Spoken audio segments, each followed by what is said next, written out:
Hello everyone, hope you all are doing well. आज की video में हम डिस्कस करेंगे सोल्ट एनालिसिस के स्टेप्स। प्रैक्टिकल के लिए इंपॉर्टेंट पार्ट है, चाहे आप 11th क्लास के स्टूडेंट हो चाहे आप 12th क्लास के स्टूडेंट हो। सोल्ट एनालिसिस दोनों क्लासेस के सिलेबस में है। मैंने एक सेपरेट वीडियो बनाई है, chemistry practicals most expected viva questions. अगर आपने वो वीडियो नहीं देखी तो उसका लिंक आपको डिस्क्रिप्शन में मिल जाएगा।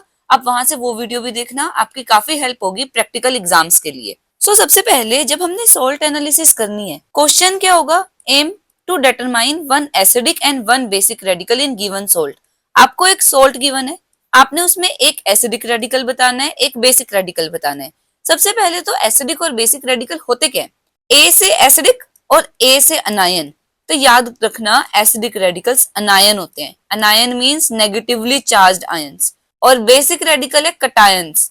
जो कटायनिक पार्ट प्रेजेंट है सोल्ट में उसको हम बेसिक रेडिकल बोलते हैं। अब ये वर्ड रेडिकल का क्या मतलब है? रेडिकल मतलब ऐसे एटम्स, आयंस, मोलिक्यूल्स या इन शॉर्ट कहूं स्पीशीज, ऐसे species having at least one unpaired electron. जिन स्पीशीज के पास एटलीस्ट कम से कम एक अनपेयर्ड इलेक्ट्रॉन है, उन स्पीशीज को हम रेडिकल बोलते हैं। तो जब भी आपने प्रैक्टिकल परफॉर्म करना है सोल्ट एनालिसिस का, आपकी आंसर शीट पर 3 कॉलम्स बनेंगे। First experiment, second observation, third inference. कौन कौन से एक्सपेरिमेंट परफॉर्म किए जाते हैं? सबसे पहला होता है प्रीलिमिनरी टेस्ट। प्रीलिमिनरी टेस्ट जो बिल्कुल स्टार्टिंग में हम सोल्ट को देखकर बताते हैं। सोल्ट को देखकर हम उसका कलर बताते हैं और उसको स्मेल करके देखते हैं कि सोल्ट की कोई कैरेक्टरिस्टिक ओडर तो नहीं है। फिर उसके बाद हम करते हैं ड्राई हीटिंग टेस्ट, फिर फ्लेम टेस्ट, फ्लेम में उसका कलर चेक करते हैं। देन बेसिक रेडिकल के वेट टेस्ट और कंफर्मेटरी टेस्ट, ऐसे ही एसिडिक रेडिकल के वेट टेस्ट और कंफर्मेटरी टेस्ट।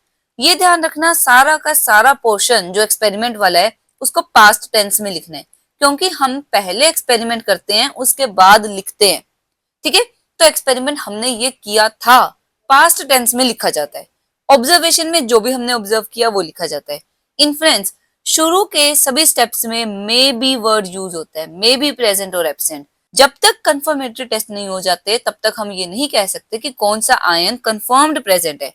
तो शुरू के स्टेप्स में मे बी, प्रेजेंट और एब्सेंट वर्ड लिखने हैं, और लास्ट में जब कंफर्मेटरी टेस्ट हो जाएगा उसके बाद आप लिखोगे कंफर्म्ड। ठीक है, तो आज की वीडियो में हम प्रीलिमिनरी टेस्ट पढ़ेंगे। दोनों preliminary test, colour and smell. Dry heating test को आज के वीडियो में कवर करेंगे, फ्लेम टेस्ट। इसके अलावा wet test for acidic radicals, सिर्फ एसिडिक रेडिकल के वेट टेस्ट करेंगे। और इस पोर्शन तक के मैं आपको कुछ वाइवा के 2-3 क्वेश्चंस बताऊंगी जो इस एक्सप्लेनेशन के अलावा पूछे जा सकते हैं। बाकी ये confirmatory test for acidic radical जो इनके कंफर्मेटरी टेस्ट है, और बेसिक रेडिकल्स के wet test as well as confirmatory test, ये मैं नेक्स्ट वीडियो में कवर करूंगी। सबसे पहले आता है प्रीलिमिनरी टेस्ट, जिसमें सबसे पहले कलर ऑफ द सोल्ट। क्या लिखते हैं एक्सपेरिमेंट में? Noted the colour of the salt. हमने क्या किया? कलर सोल्ट का नोट करा। देखो पास्ट टेंस लिखी है ना, नोटेड, नोटेड वर्ड है, पास्ट टेंस में लिखना है। अब कलर क्या क्या हो सकता है? अगर तो आपको कलर्ड सोल्ट मिल गए ना, आपका आधा काम इजी हो जाएगा, क्योंकि आपको कटायन तो कलर देखकर ही पता चल जाएगा।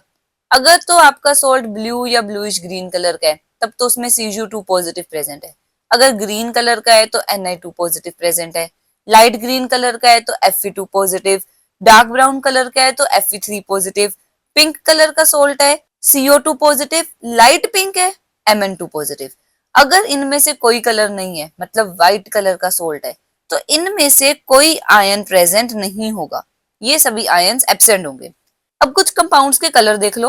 ये जो फर्स्ट कंपाउंड है ब्लू कलर का है, कौन सा आयन प्रेजेंट होगा? Copper2 positive. नेक्स्ट देखो ग्रीन कलर, ग्रीन कलर का Ni2 positive. Then next light green colour Fe2 positive. Fourth brown colour Fe3 positive. Next pink colour CO2 positive. Light pink colour Mn2 positive. Colours ध्यान रख लेना, ज्यादातर copper sulphate देते हैं तो colour आपको देखकर ही पता चल जाएगा।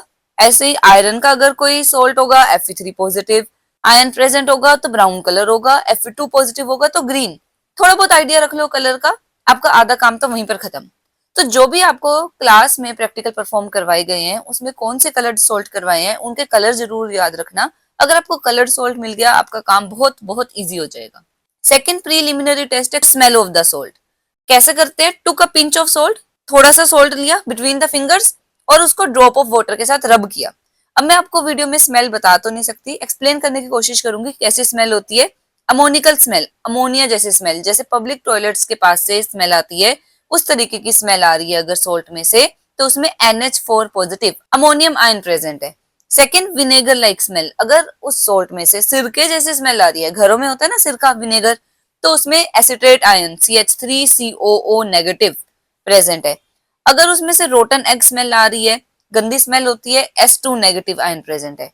अगर कोई कैरेक्टरिस्टिक स्मेल नहीं है, इन तीन में से आपको कोई स्मेल नहीं आई, देन ये तीनों के तीनों आयंस एब्सेंट है। नेक्स्ट करते हैं हम ड्राई हीटिंग टेस्ट। नाम से पता चल रहा है ड्राई, टेस्ट ट्यूब कैसी होनी चाहिए, ड्राई, जिसमें हम टेस्ट करके देख रहे हैं that test tube must be dry. To a pinch of salt in dry test tube and heated. अब इसमें काफी ऑब्जर्वेशंस हैं, कुछ ऑब्जर्वेशंस तो आप फेमिलियर हो, जैसे कलरलेस ओडरलेस गैस बन रही है, ओडर भी नहीं है, स्मेल भी नहीं है, कलरलेस गैस है जो कि लाइम वाटर को मिल्की कर रही है, तब कंफर्म हो गया कार्बन डाइऑक्साइड गैस है, जो ये कलरलेस ओडरलेस गैस बन रही है कार्बन डाइऑक्साइड की वजह से है। और जब कार्बन डाइऑक्साइड हो तो अनायन कौन सा होगा, कार्बोनेट अनायन CO32 नेगेटिव। कलरलेस तो है गैस, बट उसकी स्मेल है रोटन एग स्मेल, उस केस में S2 नेगेटिव प्रेजेंट होगा। अभी भी हम कंफर्म करना चाहते हैं कि हम सही है कि नहीं, तो हमने क्या किया, लेड एसीटेट पेपर लिया, ये जो गैस बनी है ये लेड एसीटेट पेपर को ब्लैक कर देती है। देन अगर गैस की स्मेल सफोकेटिंग है, SO32 नेगेटिव आयन प्रेजेंट होगा। अगर विनेगर लाइक स्मेल है, सिरके जैसी है, फिर से वही CH3COO negative. Ammonia like smell, ammoniacal smell जो मैंने अभी बताई, NH4 पॉजिटिव आयन प्रेजेंट होगा। पंजेंट स्मेल, स्मेल तो अच्छी नहीं है, बट मैं अगर जो गैस फॉर्म हो रही है उसके पास एक ग्लास रोड ले आऊं जो अमोनिया सोल्यूशन में डिप है, तब व्हाइट फ्यूम्स बनने शुरू हो जाएंगे। ये कंफर्म करता है Cl नेगेटिव आयन की प्रेजेंस। क्रैकलिंग साउंड, जैसे टेस्ट ट्यूब है वो टूट रही हो, बट असल में टूटी नहीं है, सिर्फ आवाज आ रही है, क्रैकलिंग साउंड प्रोड्यूस हो रहा है, Pb2 पॉजिटिव। ब्राउन गैस, अगर ब्राउन कलर की गैस है, 10th क्लास में भी किया हुआ है आपने, NO2 की वजह से होती है, और अनायन होगा NO2 नेगेटिव। ऐसे अगर रेडिश ब्राउन कलर की गैस है, कलर्ड गैस है, Br negative. Dark violet vapours है, वॉयलेट कलर के डार्क वेपर्स बन रहे हैं, I नेगेटिव। अगर तो सॉल्ट ब्लू कलर का है और हीट करने पर वो व्हाइट कलर में कन्वर्ट हो जाए, Cu2 पॉजिटिव आयन प्रेजेंट है। और वैसे भी हमें पता चल रहा है अगर ब्लू कलर का सॉल्ट है कॉपर आयन प्रेजेंट होगा। Then flame test, flame test के लिए क्या करते हैं, हम पेस्ट बनाते हैं पिंच ऑफ सोल्ट की विद कंसंट्रेटेड HCl। थोड़ा सा HCl लेते हैं, सोल्ट में डालते हैं, उसकी एक पेस्ट बन जाती है। उस पेस्ट को प्लेटिनम वायर पर लगाते हैं और उस वायर को फ्लेम के अंदर लेकर जाते हैं, फिर कलर ऑफ फ्लेम को नोट करते हैं। अगर फ्लेम का कलर क्रिम्सन आ रहा है, SR2 पॉजिटिव। ब्रिक रेड आ रहा है, Ca2 positive. Grassy green, green colour है बट ग्रास जैसा ग्रीन है, Ba2 positive. Bluish green colour है, Cu2 पॉजिटिव। सिर्फ ग्रीनिश फ्लैश आ रहे हैं, सब्सटेंस आग नहीं पकड़ रहा, बस फ्लैशेस आ रहे हैं ग्रीन कलर के, Mn2 पॉजिटिव, Zn2 पॉजिटिव। अगर इनमें से कोई भी कलर डिटेक्ट नहीं हो रहा, मतलब ये आयंस एब्सेंट है। Then wet test for acidic radical, acidic radical के वेट टेस्ट करने हैं, सबसे पहले करते हैं डाइल्यूट H2SO4 टेस्ट, उसके बाद करते हैं concentrated H2SO4 test. Dilute H2SO4 के लिए सोल्ट लेना है, उस सोल्ट में 2 to 3 drops dilute sulphuric acid की डाल देते हैं। अगर तो कलरलेस गैस बनी, ओडरलेस गैस बनी, जो कि ब्रिस्क एफर्वेसेंस बबल्स फॉर्म कर रही है, ब्रिस्क एफर्वेसेंस ही पहचान है कि ये गैस CO2 है। अब CO2 है तो लाइम वाटर को मिल्की करेगी। अब ये जो CO2 गैस है वो कौन से आयन की वजह से है, CO32 नेगेटिव, ठीक है।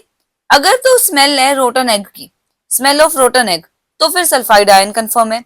अगर स्मेल आती है बर्निंग सल्फर की, सल्फर जैसे जल रहा हो, कुछ जलने की स्मेल आती है, SO32 नेगेटिव।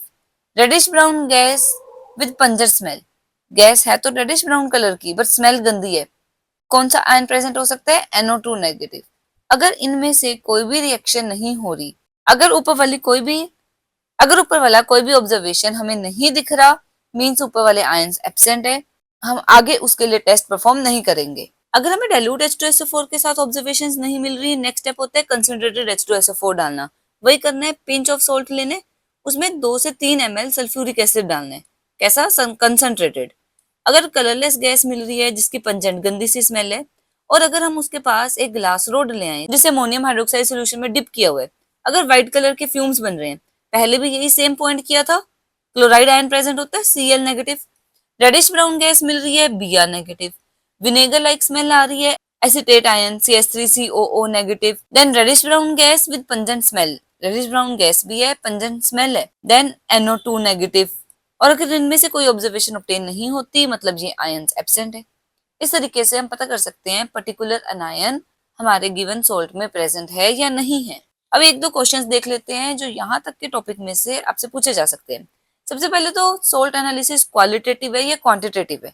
हम सिर्फ आयन कौन सा प्रेजेंट है ये पता कर रहे हैं कि गिवन सोल्ट में कौन सा कटायन और अनायन प्रेजेंट है, कितना नहीं मेजर करते। मतलब हम क्वांटिटी नहीं डिटरमाइन करते, सिर्फ कौन सा आयन प्रेजेंट है ये चेक करते हैं। So it is qualitative analysis. अब फ्लेम टेस्ट की केमिस्ट्री क्या है? जब हम सैंपल को हीट करते हैं, मेटल आयंस है, मेटल आयन गेन एनर्जी, वो एनर्जी गेन करता है और एनर्जी गेन करने पर एक्साइटेशन हो जाती है लोअर एनर्जी लेवल से हायर एनर्जी लेवल पर।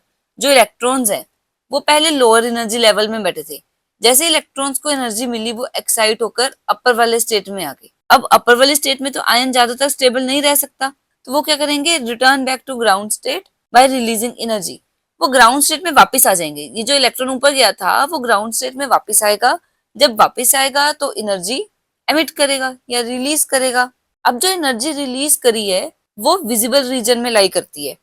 जब वो ग्राउंड स्टेट में आया, एनर्जी रिलीज हुई इन फॉर्म ऑफ लाइट। यही लाइट हमें फ्लेम के कलर के फॉर्म में दिखती है। अब कौन से रीजन में लाइट एमिट होगी, क्या कलर होगा, वो डिपेंड करेगा कौन सा आयन प्रेजेंट है। हर आयन का करेक्टरिस्टिक चेंज ऑफ कलर होगा। नेक्स्ट क्वेश्चन है, can we use glass rod for flame test? हमने प्लेटिनम वायर को यूज किया फ्लेम टेस्ट के लिए, क्या हम ग्लास रोड को यूज कर सकते हैं? तो आंसर इज नो, क्योंकि जो ग्लास है वो सोडियम सिलिकेट का बना हुआ होता है। तो सोडियम सिलिकेट क्या करेगा, खुद फ्लेम टेस्ट देना शुरू कर देगा। सोडियम सिलिकेट जो कि ग्लास का कॉन्स्टिट्यूएंट है वो खुद गोल्डन येलो कलर देता है फ्लेम को। तो फ्लेम में तो पहले ही कलर आ गया, तो फिर हम चेक कैसे करेंगे कलर? सो इसीलिए जब हम फ्लेम टेस्ट करते हैं हम ग्लास रोड को यूज नहीं करते हैं। अगर ग्लास रोड यूज कर लिया तो ग्लास के अंदर जो सोडियम सिलिकेट प्रेजेंट है वो भी गोल्डन कलर देगा फ्लेम को। तो इस वजह से ग्लास रोड को ना यूज करके प्लेटिनम वायर को यूज किया जाता है। आई होप आपको आज के टॉपिक समझ आए होंगे। सोल्ट एनालिसिस की पार्ट 2 वीडियो में करेंगे confirmatory test for acidic radical और वेट टेस्ट और कंफर्मेटरी टेस्ट करेंगे बेसिक रेडिकल्स के। सो मिलते हैं नेक्स्ट वीडियो में। Till then happy learning.